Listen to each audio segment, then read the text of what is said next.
The right to life in Syria. Imagine you're living in a place where 220,000 people, half of whom are civilians, have been killed in a 5-year interval, where 7.6 million people have been displaced, where horrendous violations of human rights occur every day. This is Syria. Just like Rome wasn't built in one day, Syria didn't become this way in a short amount of time. Syria has had a long history of instability. After all, throughout the last century, the country has been in a perpetual state of conflict. In October of 1918, Arab troops captured Damascus, the capital of Syria. 2 years later, the French took control of Damascus from the Arabs. For the next 26 years, the Syrians fought the French for independence and succeeded. A series of coups followed, ultimately resulting in a military dictatorship. But the violations of the right to life began in earnest when the Syrian civil war started in 2011. The protests were sparked by the wrongful imprisonment of political prisoners. However, these peaceful demonstrations were often met with lethal force. A 2011 report showed that government forces had subjected civilians to arbitrary detention, torture, and the deployment and use of heavy artillery. An article in the New York Times further explains, international humanitarian law prohibits torture, starvation, the targeting of schools and hospitals, but these crimes are happening every day in Syria. The government has even went further. According to the Human Rights Watch, Syrian government forces were responsible for the chemical weapons attacks on 2 Damascus suburbs on August 21, 2013. These attacks, which killed hundreds of civilians, including many children, appeared to use weapons-grade nerve agent, most likely sarin. The government has violated the social contract in just about every way possible.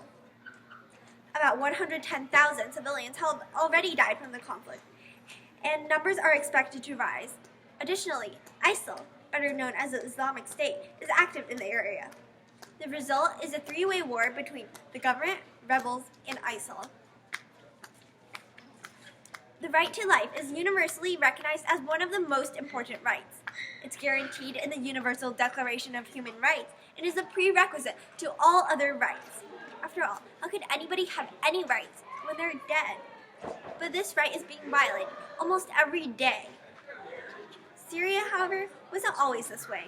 In the time period before Arab troops captured Damascus, between Syria's independence and its modern problems, Syria was relatively peaceful. An article from The Atlantic describes, when the Syrian state took shape, it inherited a rich, diverse, and tolerant social tradition. The Syria of the past was a fertile and peaceful country. And in fact, according to the Los Angeles Times, as recently as 2010, Syria's Roman ruins, Crusader castles, Ottoman stocks, and sandy Mediterranean beaches appeared in international travel magazines and were a huge tourist draw. Currently, Syrian tourism is at an all-time low because of all the conflict there. But it doesn't have to stay like that. With proper intervention, the situation in Syria can change for the better.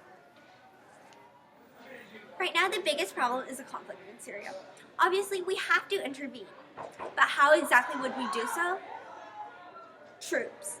While some may argue that a non-violent approach is best, such plans are completely unfeasible. Sanctions are good. However, they are almost impossible to implement. These courses of action require the approval of the vast majority of countries. Several countries, such as Russia, China, and Iran, however, are almost certain to oppose such an act. And Russia and China have the power to veto it. So it's back to square one. Military tactics are the only course of action that may have a chance at working. The Second World War, for example, stopped the mass genocide of Jews. These methods have been successful in the past. There is no reason why it should stop working now. Obviously, there are some key differences between the Second World War and the current situation in Syria, but the concept is very similar. Right now, there are 3 factions that are fighting amongst each other: ISIL, the government, and the rebels. The faction that we ought to support is the moderate rebels, because a victory for either ISIL or the government would mean that the right to life of some groups may be threatened. Some opponents of this may claim that it won't be easy to defeat ISIL and that it will cost too much. It's true, it will be difficult and it won't be easy to win. But we have no other choice. ISIL has already stated that it will oppose the U.S. If we don't do something now, it'll only become a bigger problem later on. So militarily supporting the rebels is the only solution that would improve the situation. And what about the thousands of Syrians dying each year? The amount of refugees has been growing exponentially. We have a moral obligation to help innocent civilians preserve their right to life. Think about how many people have already died. Think about how many more will die. If military tactics are implemented, imagine how many lives would be saved in the long run. How many families would be reunited. How much better the world would be.